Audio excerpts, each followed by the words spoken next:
Good morning বন্ধুরা, আমি হানুফা সকাল সকাল ব্রাশ হাতে নিয়ে তোমাদের সামনে হাজির হয়ে গেছি। আজ আছে অনেক কাজ বলতে অনেক কাপড় জমে আছে বাথরুমে।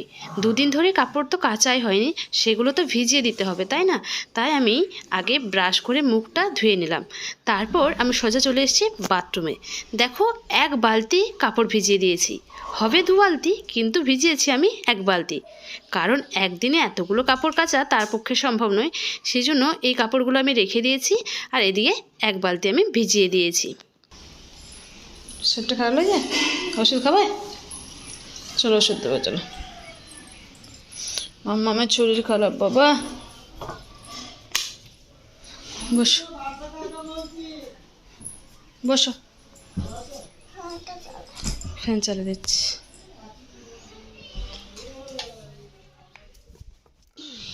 আমার মেয়ের শরীরটা একটুখানি খারাপ, তাই ওকে এখন একটা গ্যাসের ওষুধ বা হজমের ওষুধ যাই বলো না কেন আমি এখন তাকে দেব।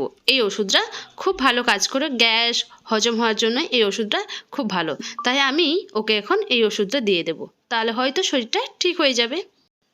আর শরীর খারাপ হওয়ার কারণ হচ্ছে অতিরিক্ত মাংস খাওয়া। ঈদের দিন ও একদম প্রচণ্ড পরিমাণে মাংসটা খেয়ে ফেলেছে, অন্য কিচ্ছু খায়নি, ভাত একদম খায়নি, শুধু খেয়েছে মাংস। ওই জন্য ওর শরীরটা খারাপ হয়ে গেছে, সেই জন্য ওকে একটুখানি ওষুধ দিলাম। এবার হালকা করে চুলটা বেঁধে দিয়ে ওকে বলবো একটু ঘুমাও, একটুখানি ঘুমিয়ে নিলে হয়তো শরীরটা ঠিক হয়ে যাবে। সেই জন্য আমার মেয়েকে বললাম তুমি একটুখানি শুলে দেখো তোমার শরীরটা ঠিক হয়ে যাবে। ও এখন বলছে আমি একটু টিভি দেখবো, তাই ওকে আমি রিমোটটা দিয়ে দিলাম। এবার যে চাদরগুলো আছে যেগুলো আমার ঢাকা নেই গায়েতে, সেইগুলো একটুখানি তুলে নেব, ভাঁজ করে নিই, ভাঁজ করে বিছানাটা পরিষ্কার করে নিই। মেয়েটার শরীরটা তো একটু খারাপ, তাই ও একটুখানি আরাম করে শুয়ে যাবে। টিভি দেখার পরে হয়তো ও ঘুমিয়ে পড়বে, কারণ ওর শরীর ভীষণ টায়ার্ড। আর এখন আমি মেখে নেবো একটুখানি সানস্ক্রিন, কারণ আমি প্রতিদিন সকালবেলায় উঠে একটুখানি সানস্ক্রিন মেখে তবেই রান্নাঘরে যাই। এবার একটুখানি আমি পানিটা খেয়ে নিই, ঘুম থেকে উঠে ব্রাশ করে 1 গ্লাস পানি খাই, তারপর আমি খাই 2টো মেরি বিস্কুট। বিস্কুট যদিও দেখো একদম নিচে পড়ে গেছে, তো চলো আজকের দিনটা বা কালকের দিনটা তো আরামসে চলে যাবে, তারপর না হয় দোকান থেকে নিয়ে আসাই যাবে। 2টো বিস্কুট নিয়ে আমি এখন খেতে বসে পড়েছি, আর সাথে মেয়ের সঙ্গে একটুখানি টিভিও দেখে নিচ্ছি। চলো নিচে এবার যাওয়া যাক।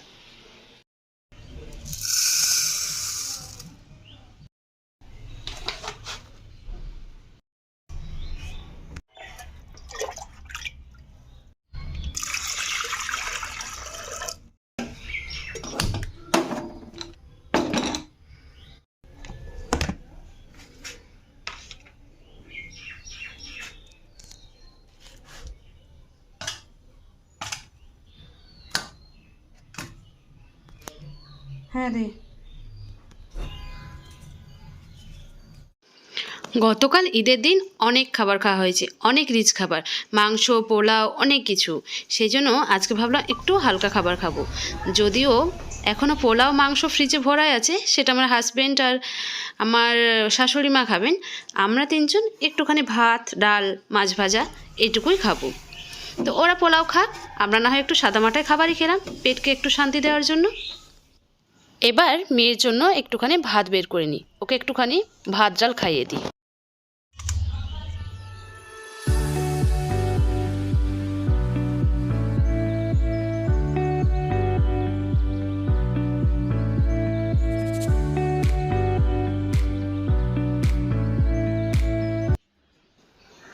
শরীর খারাপের মধ্যেও হোমওয়ার্কগুলো কিন্তু ঠিক করে নিয়েছে, কিন্তু বইগুলো গুছায়নি।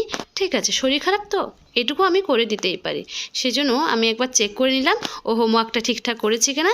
এবার বই খাতাগুলো গুছিয়ে রেখে দেবো। এবার আমি একটু খেয়ে নেব। এবার হাজব্যান্ডকে একটুখানি খেতে দিয়ে দেবো, কারণ তোমাদের তো বললাম হাজব্যান্ড খাবে পোলাও, মাংস, কালকের যেগুলো আছে ঈদের দিনে বেঁচে যাওয়া সেগুলো ফ্রিজে রেখে দিয়েছিলাম। ও বলল যে আমি খেয়ে নেব, তো সাথে একটু বেগুন ভাজা করে দিয়েছি আর একটুখানি স্যালাড করে দিয়েছি, ওই দিয়ে ও পোলাওটা খেয়ে নেবে, কারণ পোলাও খেতে ও ভীষণ ভালোবাসে। তো এবার একবার ছাদে যাই, ছাদে কাপড়গুলো মেলা আছে, কাপড়গুলো একবার তুলে নিয়ে চলে আসি।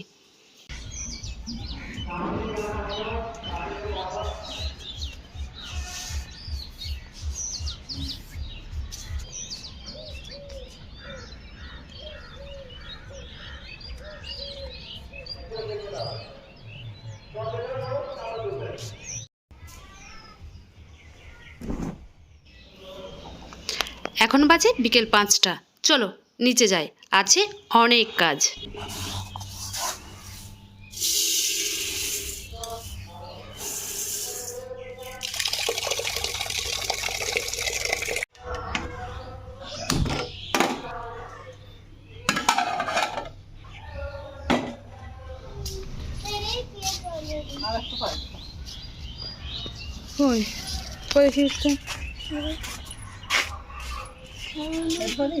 এই ছোট কি করবেন? টক সাজিয়ে কাটছে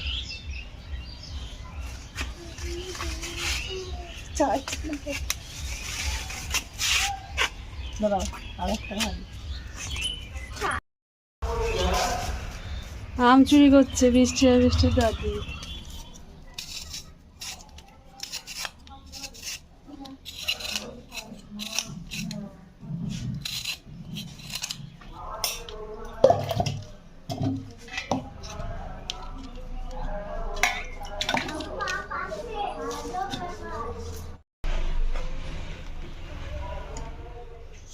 তোমাদের তো দেখানো হয়নি আমার মেহেন্দি কতটা লাল হয়েছে, সেই জন্য তোমাদের একবার দেখিয়ে দিলাম।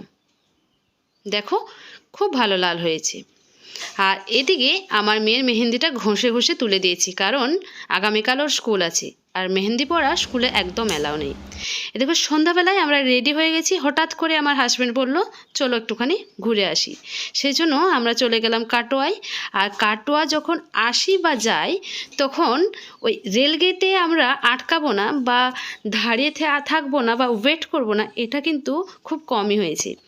আর এসেই ফার্স্টে আমার হাজব্যান্ড দিয়ে দিল একদম কোল্ড ড্রিঙ্কস। আমি তো লস্যি ফেভারিট একদম আমার, সেজন্য আমি লস্যি নিয়ে নিয়েছি। আর আমার মেয়ে নিয়ে নিয়েছে একটা লিচি ড্রিঙ্ক। আর এবার সোজা চলে এসেছি এক্সপো মেলাতে। অনেক দিনের ইচ্ছে ছিল মেলায় যাব। যখন হাজব্যান্ড বলল চলো কাটোয় ঘুরে আসি, তো ভাবলাম চলো মেলায় যাওয়া যাক। আর আজকে মেলাতে বেশ ভালোই ভিড় ছিল। ফার্স্ট টাইম এই মেলাতে এলাম, বেশ ভালো লাগছে। আর কাটোয়াতে ছিল সম্রাট, তাকেও সাথে নিয়ে নিলাম এবং 4 জনে মিলে বেশ আনন্দ মজা করেই কেটে গেল। আর আমার মেয়ে মেলাতে এলে সবচেয়ে ফার্স্ট টাইম চাপবে ও যেটাকে বলে ঝাপুং ঝাপুং, মিকি মাউস যেখানে আছে, তো এটাতে ও চাপতে ভীষণ ভালোবাসে। দেখো ও হাত দেখাচ্ছে ওর পাপাকে, এই দেখো পড়ে গেছে। ও এটাতে চাপবেই, ওটাতে না চাপলে ওর মেলা দেখা সার্থক হবে না, তাই ফার্স্টে এসে ওকে এখানে চাপিয়ে দিয়েছি।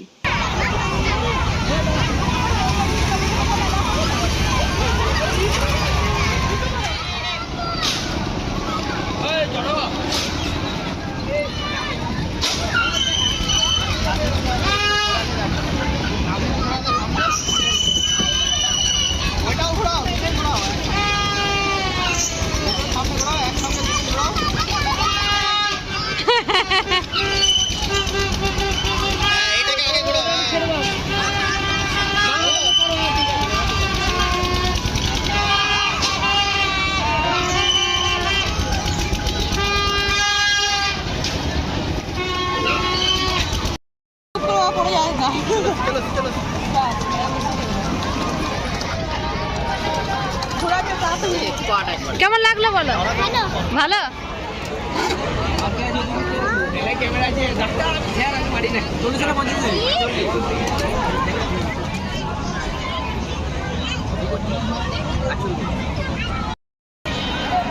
নাও খাও। গরম আছে পাপা, তুমি ধরে খাও। ওয়াও, ফালতু খেতে পারো।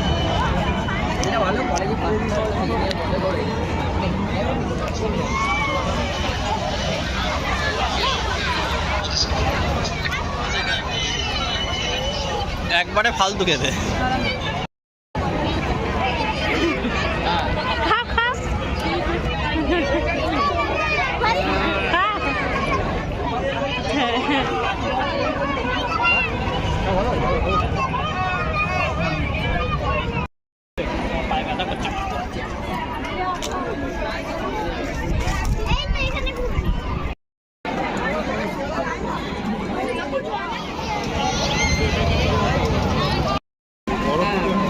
মিষ্টিকে দাও।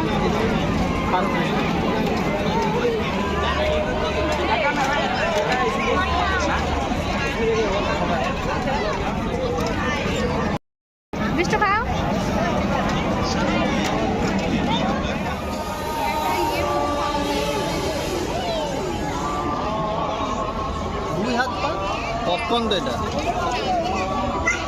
পাপা